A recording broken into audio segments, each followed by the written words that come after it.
Good afternoon, everybody. How are we? It's a newsy day indeed. And last night we saw the very best of America. After spending nearly 300 days aboard the International Space Station, Butch Wilmore and Suni Williams are back on Earth. These two incredible astronauts were only supposed to be up there for 8 days, but because of the Biden administration's lack of urgency, they ended up spending 9 months in space. Joe Biden's lack of courage to act boldly and decisively was a big reason why Butch and Suni did not make it back until yesterday. But President Trump doesn't waste time. Immediately after taking office, President Trump directed Elon Musk and SpaceX to rescue these brave astronauts alongside NASA.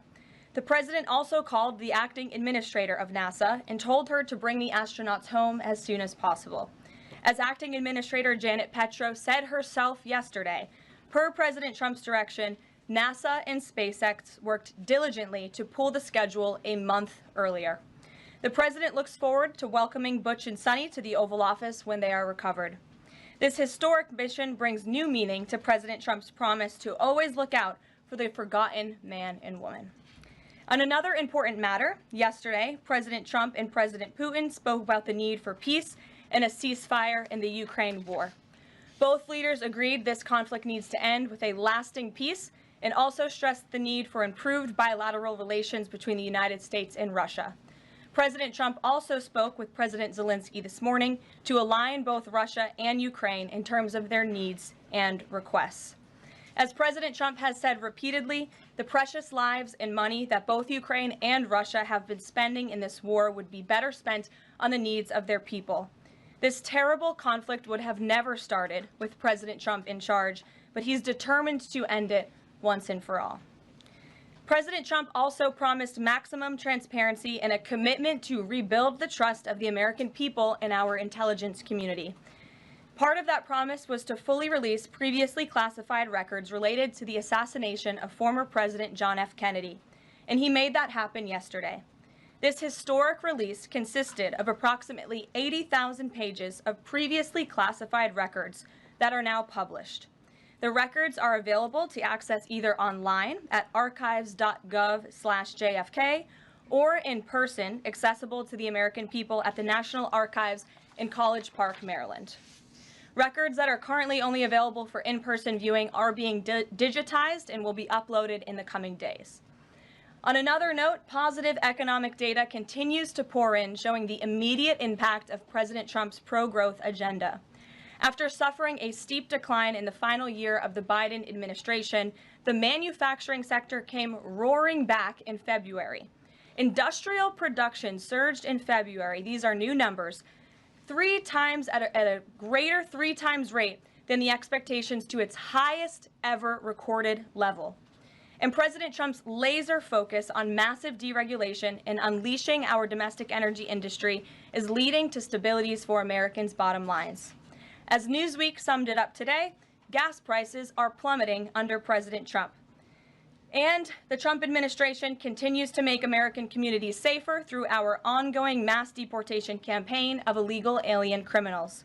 Yesterday, FBI Director Kash Patel announced the agency captured another fugitive from its 10 most wanted list, securing the extradition of Francisco Javier Roman Bardeles, a key senior leader of the brutal MS-13 gang.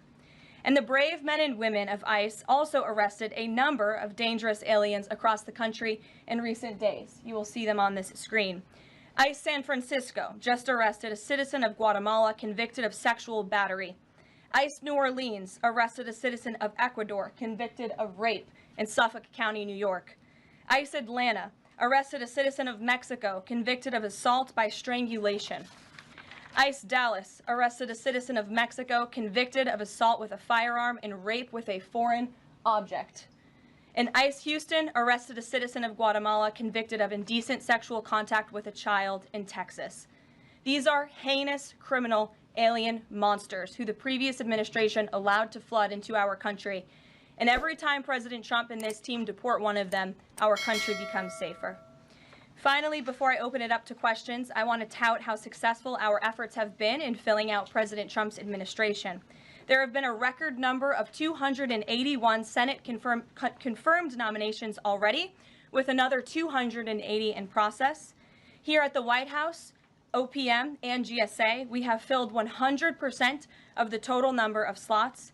And this is a record number of placements in the first 58 days of any administration, and a testament to the caliber and the sheer quantity of talented people who want to work for President Trump to make America great again. Here in our new media seat today, we have Katie Pavlich. Katie is the editor of townhall.com, which is a subsidiary of Town Hall Media. It's a leading conservative news and opinion outlet based right here in Washington, D.C., with writers and journalists reporting around the country. Last year, Town Hall Media had 60 million unique users and 1.4 billion page views, with a broad reach on a number of social media platforms. With that, Katie, please kick us off. Thank you, Caroline. Really appreciate it. Sure. Thank you. So given the back and forth with this U.S. District Judge and the administration's use of the Alien Enemies Act, does the president plan to send new and additional flights of Venezuelan gang members, now designated as foreign terrorists, from the U.S. to El Salvador or elsewhere? Can Americans expect to see those flights sometime soon? Americans can absolutely expect to see the continuation of the mass deportation campaign that has been successfully led by this president, Secretary of Homeland Security Kristi Noem, and also our Secretary of State, Marco Rubio.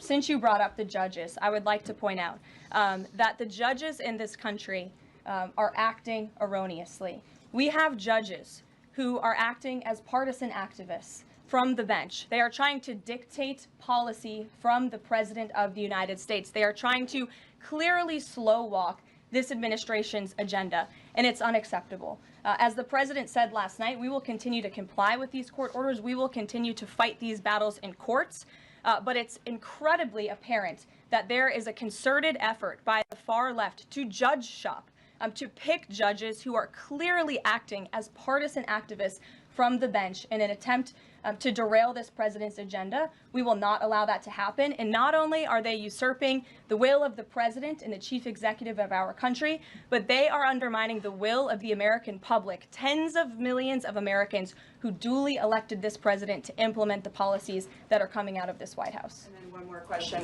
Senate Minority Leader Chuck Schumer said yesterday that he was united with Democrats in working against Americans who, quote, their attitude is, I made my money all by myself, how dare your government take my money from me? Or, I built my company with my bare hands, how dare your government tell me how to treat my customers? What is the president's response to this, given his upcoming tax agenda and need to work on Capitol Hill? Well, we certainly hope that Democrats all of a sudden are for more money in the pockets of the American public. The president has made it incredibly clear that he is committed to tax cuts. He is committed to passing a big reconciliation package later this year, ending no taxes on tips, taxes on overtime, no taxes on Social Security for our hardworking seniors. And we encourage everybody on Capitol Hill to support that when it comes to the finish line, especially Democrats who clearly need a boost from the American public right now. Their approvals are at an all-time record low. Thanks for being with us, Katie. Garrett. I have one other question, but I want to follow up on Katie's question, actually. You said the mass deportation campaign would continue, but she asked about the flights specifically. Will those flights to El Salvador continue while this case is being appealed? We don't have any flights planned specifically, but we will continue with the mass deportations. And I would just like to point out that the judge in this case is essentially trying to say that the president doesn't have the executive authority to deport foreign terrorists from our American soil. That is an egregious abuse of the bench. This judge does not have that authority. It is the opinion of this White House and of this administration, and that's why we're fighting this in court.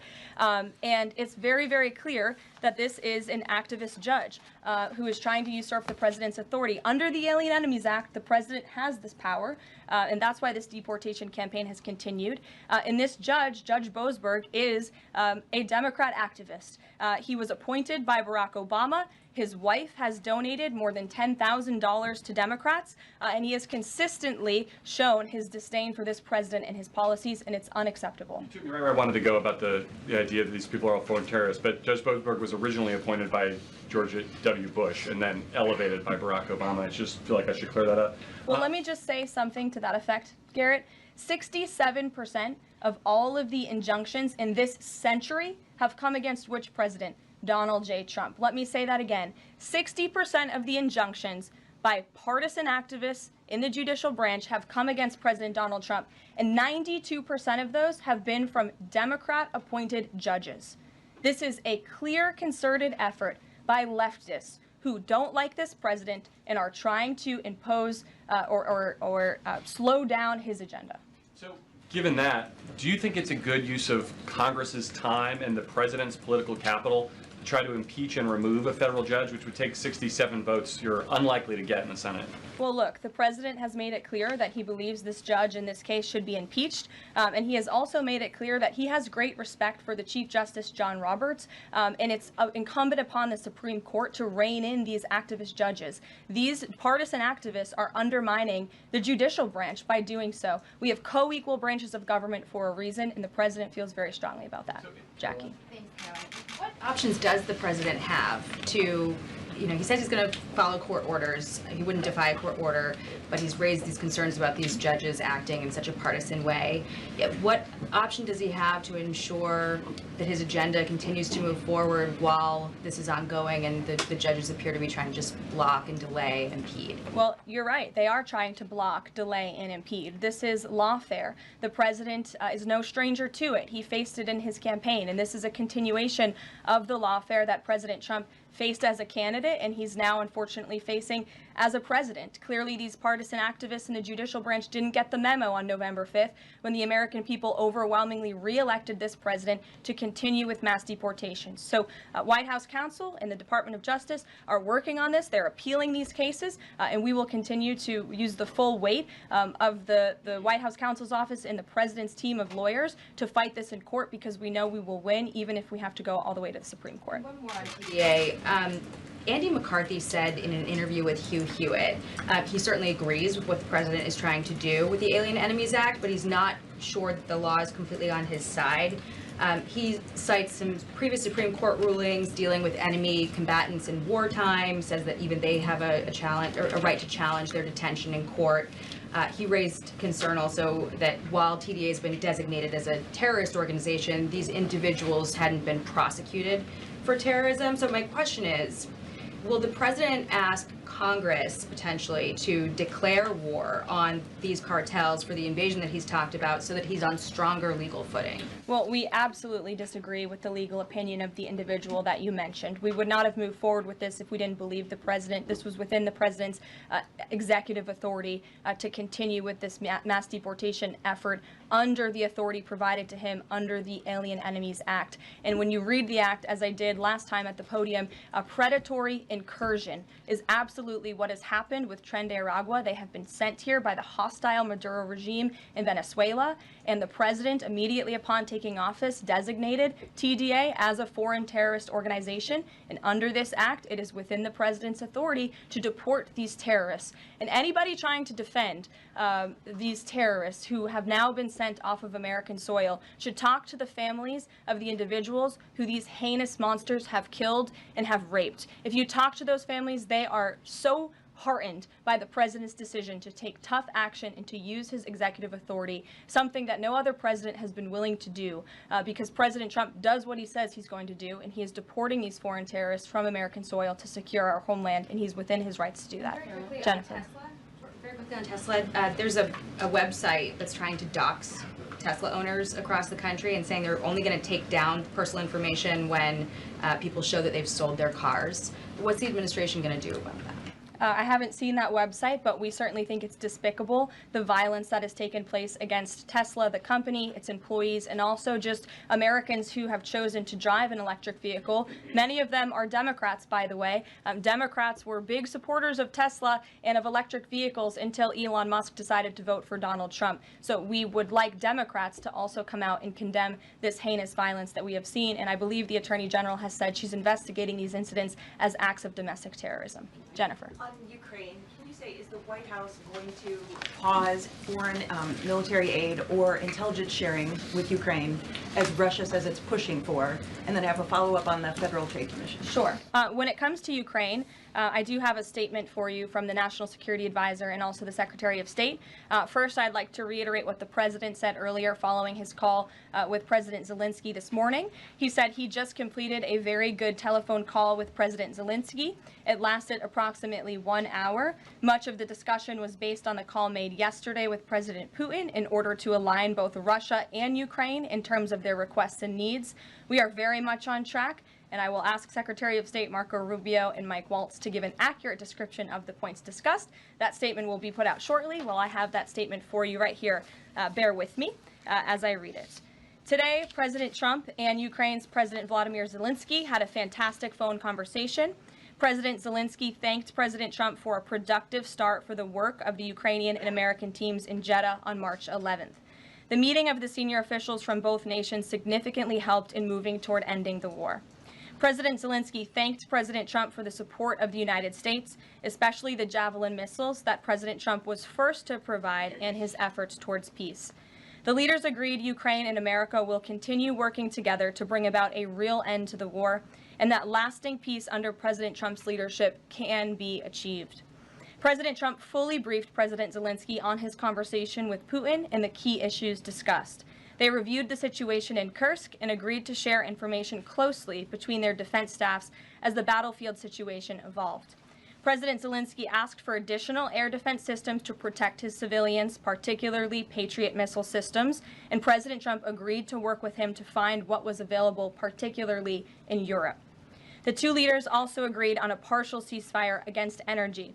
Technical teams will meet in Saudi Arabia in the coming days to discuss broadening the ceasefire to the Black Sea on the way to a full ceasefire.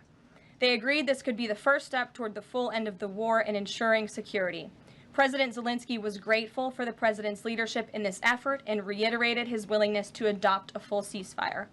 President Trump also discussed Ukraine's electrical supply and nuclear power plants. He said that the United States could be very helpful in running those plants with its electricity and utility expertise. American ownership of those plants would be the best protection for that infrastructure and support for Ukrainian energy infrastructure. President Zelensky also thanked President Trump for continuing to push humanitarian concerns, including the exchange of prisoners of war. He noted they had just had a successful exchange and thanked the president for his leadership on that. President Trump also asked President Zelensky about the children who had gone missing from Ukraine during the war, including the ones that had been abducted. And President Trump promised to work closely with both parties to help make sure those children were returned home. They agreed all parties must continue the effort to make a ceasefire work. The presidents noted the positive work of their advisors and representatives, especially Secretary Rubio, National Security Advisor Mike Waltz, Special Envoy Kellogg, and others. The presidents instructed their teams to move ahead with the technical issues related to implementing and broadening the partial ceasefire. The presidents instructed their advisors and representatives to carry out this work as quickly as possible. The presidents emphasized that in further meetings, the teams can agree on all necessary aspects of advancing toward lasting peace and security. That is a lengthy statement that was just given to me, so thanks for bearing with me. Our office will, of course, provide this after. And as you know, as I just pointed out in the statement, the president's team of negotiators and national security experts will be heading to Saudi again later this week to continue working on and ironing out the details. But I would just like to emphasize we have never been this close to peace, and it's only because of President Trump that we are here. I think a couple of years ago, as you all reported on the war, it was incomprehensible to have a partial ceasefire in this conflict. And today, that is true because of the leadership of this president. So they Mary. agreed to closely share information between their defense staffs. Does that mean all intelligence sharing will continue? So the White House is rejecting Russia's request to pause. Intelligence sharing in terms of defense for Ukraine will continue to be shared. Mary. Thanks, Caroline. I have two questions. One on the United States Institute of Peace and then on the Supreme Court, if that's okay. Sure. So on the United States Institute of Peace, this is a little bit wild. I understand the old president refused to leave after he was removed from his position. He barricaded himself in his offices, had to be escorted out by police, left the building without Wi-Fi, telephones, elevators, and more, and is now telling media that DOJ broke in and illegally removed him. So can you comment on this sequence of events and specify, did DOJ illegally enter? I'm really glad you brought this up, Mary. We were made aware of this story by individuals at Doge, at Elon Musk's team, and also at the State Department who were unable to access this building.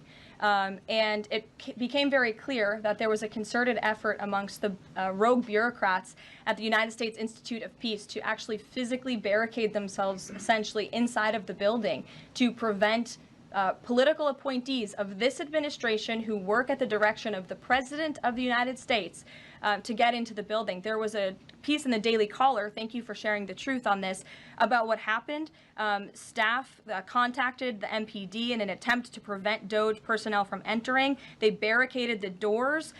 They also disabled telephone lines, internet connections, and other IT infrastructure within the building. They distributed flyers internally, encouraging each other to basically prevent these individuals from accessing the building. I use this to say this is what Doge and this administration is facing. It's a resistance from bureaucrats who don't want to see change in this city. President Trump was elected on an overwhelming mandate to seek change and implement change, and this is unacceptable behavior. Thank you. And just really quick on the Supreme Court. I know it's been almost 3 years now since the leak of the draft Dobbs opinion to Politico, actually.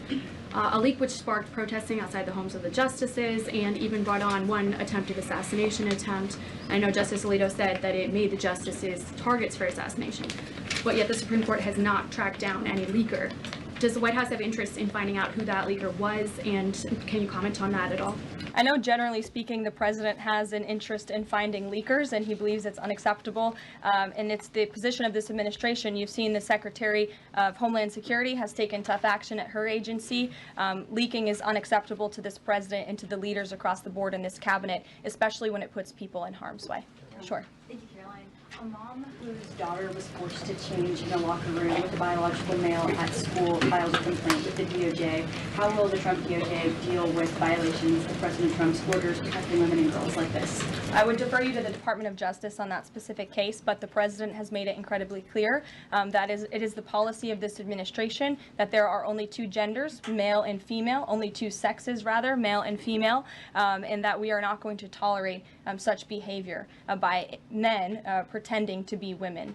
The president will continue to strongly stand for the rights of women and girls, not just in sports and on athletic fields, but also in private spaces like locker rooms and bathrooms. Sure.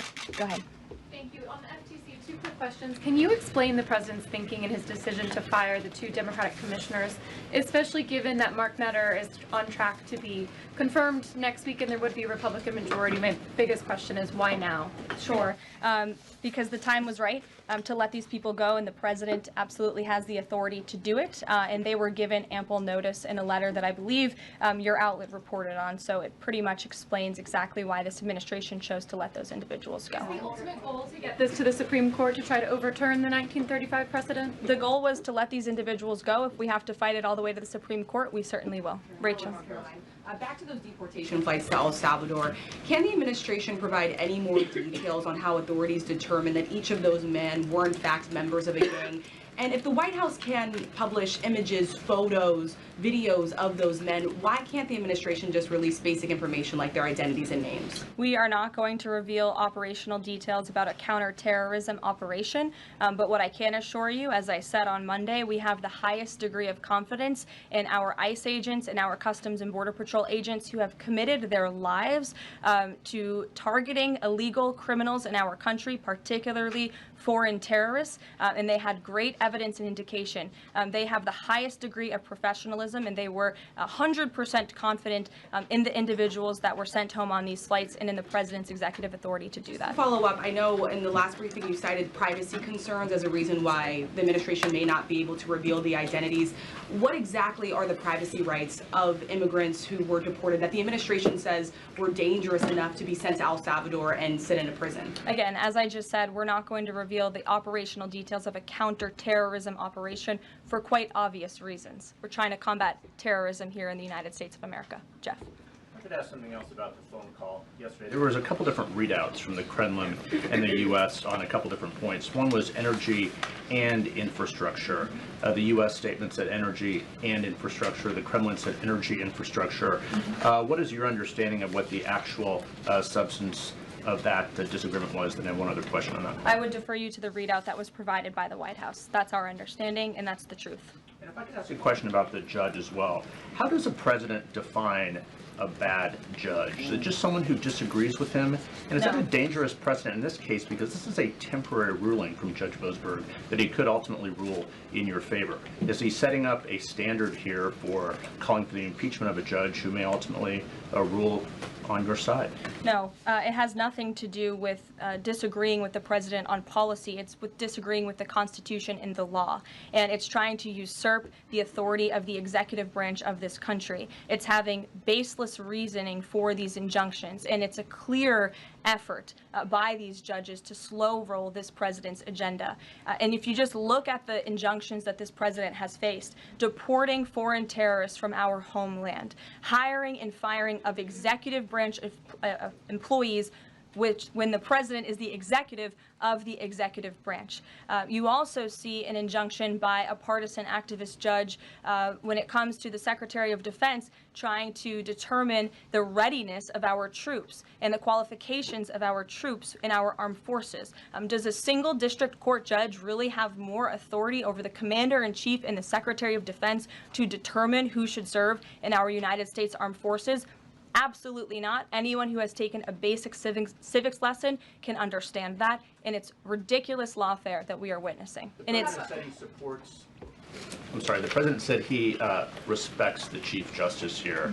Does he respect him specifically on this case and this opinion, or respects him overall? And has he spoken to any other Supreme Court justice? The president respects Chief Justice Roberts overall. He just expressed that to me in the Oval Office, but it's also quite clear that the Supreme Court needs to rein in these judges who are acting as partisan activists, and they are undermining the judicial branch, and it's a dereliction of duty on their behalf. Deanna, go ahead. Thank you so much, Caroline. On the call with Zelensky, did they discuss the minerals deal at all? Is that back on the table, and what do the Ukrainians have to do to get that back on the table? And then one on the Russia call as well. Again, I just provided a very lengthy readout of the call that was provided by the Secretary of State and the National Security Advisor. And now we have moved beyond the economic minerals deal. We are at a place of peace. We're at a partial ceasefire, and we're moving towards a full ceasefire and a long-standing peace in this conflict. And that's great news for the American public. Kremlin readout mentioned that Trump and Putin spoke about potential U.S.-Russia hockey games. And the Kremlin readout also said that Russia wanted the U.S. to stop U.S. intelligence and U.S. funding to Ukraine. The president has said that that conversation did not happen. Just wondering if you can get us any more clarity on that. And also, again, if it's energy infrastructure or if it's energy and infrastructure, because I think there is a big difference between that. Again, as for the readouts of the call, I would defer you to ours. And when it comes to the topic of hockey, it did come up. However, we're more interested in securing a peace deal than scheduling hockey games right now. Sean. Hey, about the deportation flight. So was it the president himself who directed the planes to stay in the air after the judge ordered them to turn back? The president signed invoked the Aliens Enemies Act with a proclamation, which then directed the Department of Homeland Security and the Department of State to move forward with the plan of action. And as I said yesterday, all of the planes that were subject to the judge's written order took off before the order was submitted in court. I was asked and answered that question multiple times yesterday. Kate, go ahead. Is the president still considering pressuring Russia with sanctions or tariffs to try to get a full ceasefire? And is there any kind of deadline or timeline that the White House has in mind for when that pressure might ramp up? Again, the president had a nearly 2-hour-long call with President Putin yesterday. We provided a readout of that call, and we have his negotiating team heading to the Middle East this week to continue these discussions in regards to sanctions and any other details. I'm not going to give a readout of those from this podium. And on TikTok, is Oracle the leading contender for a deal? And would the U.S. back a deal that keeps TikTok's algorithm and the underlying technology still in Chinese hands? As President Trump does so well, we don't get ahead of ourselves when we are in the midst of the art of the deal. So when the president and this team are ready to announce a deal on TikTok, which is a high priority for the president, we will make that known. I've seen that reporting, but I'm not going to comment on it just yet. Sure, go ahead. Thank you, Press Secretary Leavitt. Some prominent Trump supporters have been making the case that Derek Chauvin deserves a pardon. They argue that he did not receive a fair trial. Joe Biden and other Democrats actually implied that he was guilty while the trial was going on. BLM rioters had these jurors under immense threat and pressure. Mainstream media, frankly, many news outlets here today are complicit here. They chose to ignore the autopsy report. They chose to ignore the full body camera footage. They decided to slander Derek Chauvin as a racist cop instead. Does the administration believe Derek Chauvin received a fair trial, and will they consider a pardon moving forward? The president has been asked and answered this question. He said it's not something he's considering at this time. Philip. Thank you. Two questions. First, just a follow-up on the readouts from those calls. When it comes to the discrepancies between the U.S. and Russian readout of that call between President Trump and Putin, is it the president's assessment that something is getting lost in translation, or does he believe that the Russians are trying to play games here? Nope. The president believes in his team that put the readout out, and he also put his own out on Truth Social. We've been incredibly transparent about all of the president's calls with foreign leaders, and again, I would defer you to the readout. And then following up Michael. on... Thank you, Caroline. White House said yesterday that gas prices across the U.S. have fallen for the fourth straight week. 34 states now seeing gas under $3 a gallon. This limited ceasefire with Ukraine regarding oil refineries, energy, will that affect gas prices here in the U.S.? Well, it's certainly the president's hope that gas prices will continue to fall, and he's working every single day to ensure that we do. As you just mentioned, there's been very encouraging data. Inflation is cooling and gas prices are falling. The president has established a National Energy Dominance Council, and it's ultimately the president's goal, and this administration is working hard on it every single day, to increase our energy production right here in the United States of America, to have a Trump energy boom like we saw in our first term, which will not only lead to lower fuel prices here at home, but also lessen the rate of inflation that was created by the previous administration. One more on Tesla, Caroline. Tim Walz, Governor Walz, saying last night he frequently checks Tesla stock boost during the day. How should Americans view politicians who take pride in the downfall of an American car company? I think that's quite sad, but I think Governor Walz unfortunately is living a sad existence after his devastating defeat on November 5th. Reagan, go ahead. Thank you, Caroline. Across the country, Tesla cars are being lit on fire, dealerships are being shot up, Molotov cocktails are being used. There was a website posted yesterday that shared the addresses of private Tesla owners and reportedly had Kash Patel's information on it. A.G. Gandhi has called this acts of domestic terrorism. Does the White House have any indication that this is some sort of coordinated movement or that's being funded by some outside group? And do you know if the investigation by the DOJ is being investigated as incidents of organized terror? I believe the Attorney General has made her comments clear on that. She is investigating these events as acts of domestic terrorism, and we fully condemn them. And as I said earlier to Jackie's question, we think it's despicable what is happening to not just this American company, but also their innocent employees. And again, innocent Americans who drive these vehicles. We condemn it wholeheartedly. Sure.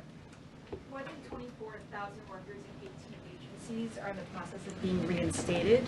What is your message to these workers, and can you assure them they won't be fired again as the administration directs agencies to do more layoffs? Well, the administration is complying with the court's order. Again, as I have spoken about repeatedly, we think it's despicable that we have judges acting as judicial activists, partisan activists, trying to dictate who the President of the United States, the executive of the executive branch, can hire and fire. We have never seen anything like this. We are fighting this in court, and we will continue to fight it all the way to the Supreme Court if we have to. And as for federal employees, it's been the very common sense position of this president and the administration that bureaucrats here in Washington, D.C. need to show up to the office just like the rest of America. Middle-class Americans, from doctors to business owners, to teachers, to law enforcement officers, have to show up to their offices every single day. And the president has made it a clear priority that people in this city have to do the same. And we are also continue to be committed